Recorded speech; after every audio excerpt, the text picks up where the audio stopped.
নমস্কাৰ আজি ৮ মে অসমৰ লগতে ভাৰতৰ বিভিন্ন প্ৰান্তৰ পৰা সন্ধিয়াৰ কেইবাটাও খবৰ আহি পৰিছে এই মুহূৰ্তত জনাইছো এটা ব্ৰেকিং নিউজ 2024 চনৰ লোকসভা নিৰ্বাচনৰ ফলাফল ঘোষণাৰ পূৰ্বেই হতাশগ্ৰস্ত হৈছে প্ৰধানমন্ত্ৰী নৰেন্দ্ৰ মোদী প্ৰধানমন্ত্ৰী নৰেন্দ্ৰ মোদীয়ে কৈছে আম্বানী আদানীৰ পৰা কিমান টকা লৈছে ৰাহুল গান্ধীয়ে তেলেংগানাত আজি প্ৰধানমন্ত্ৰী নৰেন্দ্ৰ মোদীয়ে ৰাহুল গান্ধীক প্ৰশ্ন কৰিছে তিনিটা পৰ্যায়ৰ ভোট গ্ৰহণ সম্পূৰ্ণ হোৱাৰ পাছতেই হতাশগ্ৰস্ত হৈছে দেশৰ প্ৰধানমন্ত্ৰী নৰেন্দ্ৰ মোদী পৰৱৰ্তী খবৰ সমাজৰ সমৰ্থনত পোষ্ট লিখাৰ বাবে চাকৰি হেৰুৱালে শিক্ষয়িত্ৰীয়ে সোশ্যাল মিডিয়াত হামাস ইজৰাইল সংঘাতৰ বিষয়ে এটা পোষ্ট লিখাৰ বাবে চাকৰি হেৰুৱাইছে মুম্বাইৰ এগৰাকী বিদ্যালয়ৰ অধ্যক্ষই বৰখাস্ত কৰা অধ্যক্ষগৰাকীৰ নাম পাৰবিন শেখ বিদ্যালয় কৰ্তৃপক্ষৰ সিদ্ধান্ত ৰাজনৈতিক উদ্দেশ্য প্ৰণোদিত বুলি মন্তব্য কৰিছে অধ্যক্ষই আন এটা খবৰ নিৰ্বাচনৰ সময়ত আদানী আম্বানীৰ পৰা টেম্পু ভৰাই কলা ধন লৈছে কংগ্ৰেছে আজি প্ৰধানমন্ত্ৰী নৰেন্দ্ৰ মোদীয়ে এই মন্তব্য কৰাৰ পাছতেই প্ৰধানমন্ত্ৰীক উভতি ধৰিলে কংগ্ৰেছ নেত্ৰী প্ৰিয়ংকা গান্ধীয়ে ক'লে যে মোদীয়ে ব্যৱসায়ী বন্ধুৰ 16,000 কোটি টকা ঋণ ৰেহাই দিলে কিন্তু খেতিয়কৰ 1 লাখ টকাৰ ঋণ ৰেহাই নিদিলে কিন্তু তাৰ পাছতো মোদীয়ে কয় আদানী আম্বানীৰ পৰা ধন লৈছে ৰাহুল গান্ধীয়ে পৰৱৰ্তী খবৰ প্ৰধানমন্ত্ৰী নৰেন্দ্ৰ মোদীৰ সাম্প্ৰদায়িক মন্তব্যক উভতি ধৰি কপিল সিবালৰ মন্তব্য প্ৰধানমন্ত্ৰী নৰেন্দ্ৰ মোদীৰ মন্তব্যই প্ৰমাণ কৰে যে তেওঁৰ সময় সমাপ্ত হ'বলৈ হৈছে প্ৰধানমন্ত্ৰী নৰেন্দ্ৰ মোদীয়ে 10 বছৰ ৰাজত্ব কৰিলে কেনেকুৱা ধৰণৰ মন্তব্য কেতিয়াও কৰা নাছিল কিন্তু এইবাৰ নিৰ্বাচনৰ ফলাফল ঘোষণাৰ পূৰ্বেই তিনিটা পৰ্যায়ৰ ভোট গ্ৰহণ সম্পূৰ্ণ হৈছে আৰু 4টা পৰ্যায়ৰ ভোট গ্ৰহণ সম্পূৰ্ণ হ'ব তাৰ পূৰ্বেই হতাশগ্ৰস্ত হৈ পৰিছে প্ৰধানমন্ত্ৰী মোদী যাৰ বাবে আবুল তাবুল ক'বলৈ আৰম্ভ কৰিছে মোদীয়ে পৰৱৰ্তী খবৰ কংগ্ৰেছ শাসনলৈ আহিলে অধিক মুছলমানক স্থান দিব ভাৰতীয় ক্ৰিকেট দলক এই মন্তব্য কৰিছে প্ৰধানমন্ত্ৰী নৰেন্দ্ৰ মোদীয়ে কেনেধৰণে হতাশ হ'লে এজন প্ৰধানমন্ত্ৰীয়ে দেশৰ প্ৰধান ব্যক্তিজনে প্ৰধানমন্ত্ৰীজনে চৰকাৰৰ মুৰব্বীজনে এনে ধৰণৰ সাম্প্ৰদায়িক মন্তব্য কৰিব পাৰে প্ৰধানমন্ত্ৰী নৰেন্দ্ৰ মোদীয়ে খুদ মোদীয়ে কৈছে যে কংগ্ৰেছ শাসনলৈ আহিলে অধিক মুছলমানক স্থান দিব ভাৰতীয় ক্ৰিকেট দলক আন এটা খবৰ যি সময়ত যৌতুকৰ বাবে জীয়ৰী বুৱাৰী আত্মহত্যাৰ দৰে পথ বাছি লয় সেই সময়ত অসম জীয়ৰী জ্ঞানশ্ৰী বৰাৰ এক মন্তব্যই সামাজিক মাধ্যমত ব্যাপক প্ৰচাৰ চলাই আছে ব্যাপক সন্মান লাভ কৰিছে এগৰাকী উচ্চ শিক্ষিত জ্ঞানশ্ৰী বৰাই কৈছে মই যৌতুকো নিনো জোৰণৰ নামত দামী অলংকাৰ মোক নালাগে কেনেকুৱা মনৰ মানুহ হলে এনেকুৱা মন্তব্য কৰিব পাৰে হাজাৰ মানুহৰ বাবে লাখ মানুহৰ বাবে আদৰ্শ হৈ পৰিছে এইগৰাকী জ্ঞানশ্ৰী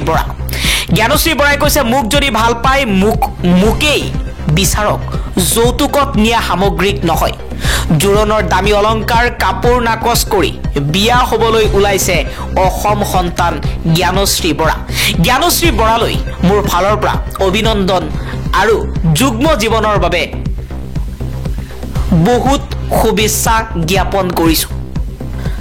তথাকথিত কিছুমান নিয়মৰ দুখাই দি যৌতুক অথবা সম্পত্তিৰ নামত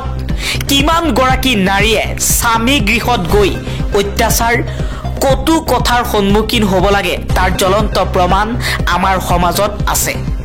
কেইদিনমানৰ আগতে ঘটি যোৱা এটা যৌতুকজনিত ঘটনাই ইয়াৰ জ্বলন্ত প্ৰমাণ গতিকে জ্ঞানশ্ৰী বৰাৰ এই মন্তব্যই সমগ্ৰ অসমতে এক সন্মান এক সমাদৰ লাভ কৰিছে আকৌ এবাৰ জ্ঞানশ্ৰী বৰাৰ যুগ্ম জীৱনলৈ অভিনন্দন আৰু শুভেচ্ছা জ্ঞাপন কৰিছো পৰৱৰ্তী খবৰ ভয়ৰ কোনো কাৰণ নাই কোভিচিল্ড ভেকচিন সন্দৰ্ভত ওলোৱা খবৰ আদা সঁচা আদা মিছা কোভিচিল্ডৰ ভেকচিনৰ পাৰ্শ্বক্ৰিয়াৰ সন্দৰ্ভত GMCHৰ অধীক্ষক অভিজিত শৰ্মাৰ এই মন্তব্য যদি কোনোবাই ভাবিছে কোভিচিল্ড ভেকচিন লৈ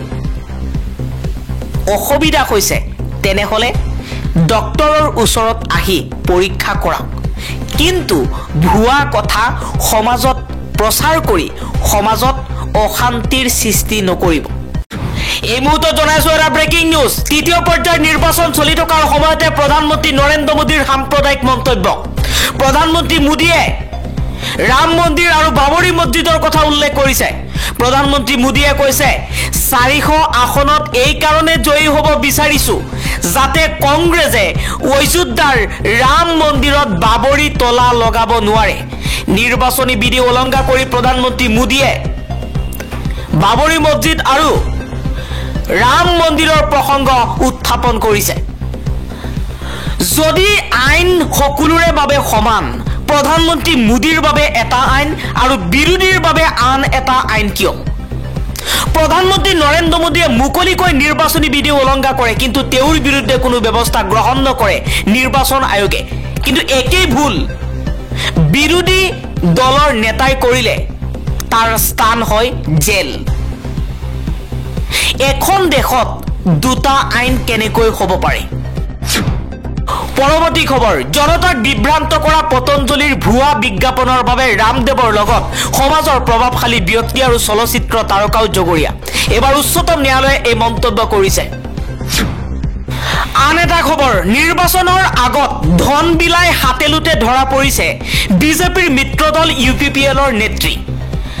UPPLৰ নেত্ৰীয়ে হাতত বান্দিলে টকা লৈ ভোটাৰসকলক প্ৰলোভন দেখুৱাইছিল আৰু ভোটাৰসকলক ধন দি